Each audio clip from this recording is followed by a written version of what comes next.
नमस्कार, स्वागत आहे तुमचं माझ्या एका नवीन व्हिडिओमध्ये. तर आजचा व्हिडिओ केकचा आहे. साधा सिंपल केक आहे, जास्त काही डिझाईन वगैरे नाही आहे. तर क्लायंटची अशी डिमांड होती की केकवरती फ्लावर्स पाहिजे होते आणि हा केक बनवताना एक पचका झाला छोटासा, तो तुम्हाला व्हिडिओमध्ये दिसेलच. त्याआधी माझ्या चॅनलला सबस्क्राईब करायला विसरू नका आणि बेल आयकॉनला क्लिक करा. तर झालं असं, मी सर्व रोजेस बनवून घेतली आणि हा शेवटचा रोज होता जो मी बनवत आहे. तर मी बनवलेले रोज तिथेच खाली ठेवलेले आणि हे असं मी एक्साइटमेंटमध्ये व्हिडिओमध्ये दाखवत होते आणि हा असा धाडकन खाली बनवलेल्या रोजेसवर पडला आणि असा काहीसा पचका झाला. सो मी परत सर्व रोजेस बनवून घेतले आणि ते पण असे सुंदर बनले होते ना, मला खूप आनंद झाला. आणि हे रोजेस मी सेट करायला फ्रीजमध्ये ठेवून दिले. रोजेस फ्रीजमध्ये सेट करायला ठेवल्यानंतर मी केक आयसिंग करायला घेतला. स्पॉन्ज इतका मस्त फुगला ना, मला खूप आनंद झाला. खूप फ्लफी असा स्पॉन्ज झालेला. त्यानंतर मी बटर पेपर रिमूव्ह केला आणि लेअर कटिंग करून घेतली.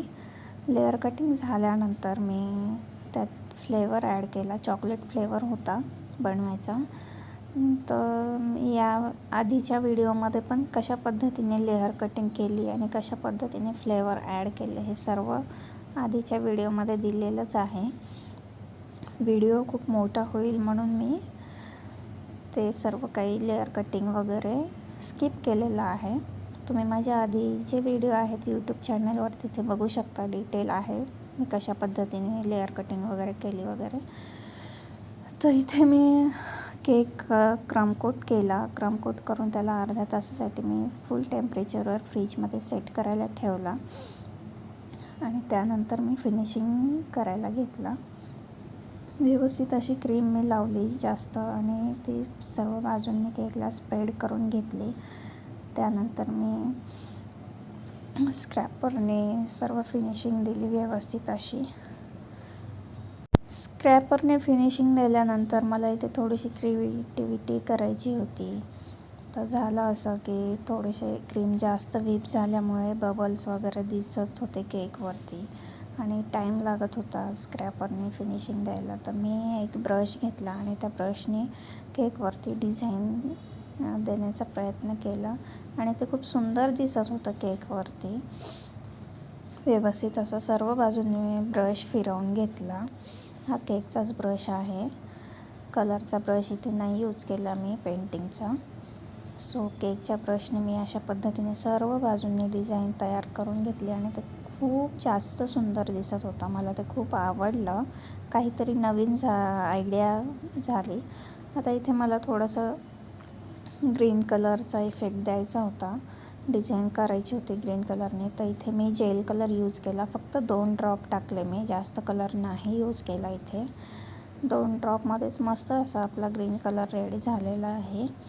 तर अशा पद्धतीने मी सर्व केकच्या बाजूने डॉट काढून घेतले ग्रीन कलरचे आणि त्याला स्पूनने वरच्या बाजूने स्प्रेड केलं.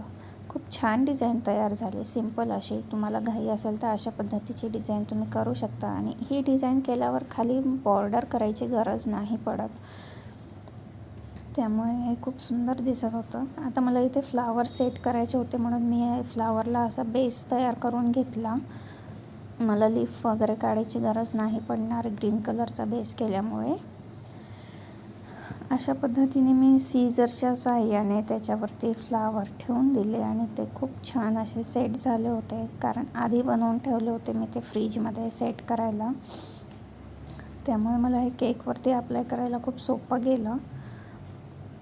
अशा पद्धतीने वरच्या साईडला 3 रोजेस आणि बाकीचे रोजेस हे मी एका साईडला लावून दिले आणि ते खूप छान दिसत होता. आता इथे थोडासा मला केक प्लेनच वाटला आणि माझ्याकडे सिल्वर कलरचं वर्क होतं जे की एडेबल आहे. ते मी अशा पद्धतीने केकवरती लावून दिलं आणि तुम्ही बघू शकता ब्रशचा इफेक्ट किती सुंदर दिसत आहे केकवरती. अशा पद्धतीने मी सर्व साईडने सिल्वर वर्क लावलं आणि ते खूप छान दिसत होतं केकवरती. तर आता हा आपला केक रेडी झालेला आहे. तुम्हाला जर परभणीमध्ये हा केक हवा असेल तर मला इंस्टाग्रामला DM करा. लिंक मी डिस्क्रिप्शनमध्ये दिलेली आहे. आणि हा केकसोबतचा माझा ठरल्याप्रमाणे सेल्फी.